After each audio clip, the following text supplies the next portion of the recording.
Apa ya, Adik?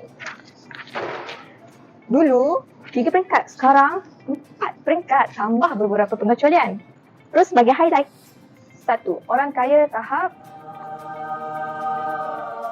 Jualan pendapatan mestilah lebih dari RM100 juta dan telah pun dilaksanakan pada 1 Oktober 2024. syarikat besar. Jualan pendapatan untuk syarikat besar pula perlulah di antara RM25 juta sehinggalah RM100 juta pun juga telah dilaksanakan pada 1 Januari 2025. Syarikat sederhana. Jualan pendapatan mereka haruslah di antara RM500,000 sehinggalah RM25 juta yang bakal dilaksanakan tidak lama lagi iaitu pada 1 Julai 2025.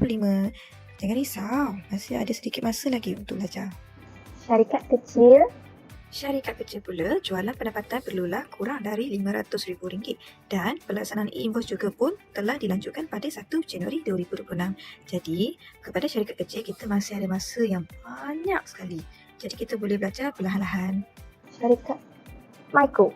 Dan yang terakhir adalah syarikat mikro, di mana jualan pendapatan mereka hendaklah di bawah RM150,000. Jadi, perlu tak mereka dikenakan e-invoice juga? Yeay, tahniah telah dikecualikan untuk masa ini. So, syarikat yang baru ditubuhkan, tak tahu apa yang perlu?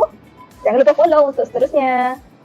So, anda suka dengan video tadi? Jangan lupa like, share dan follow kami di butang tepi ni.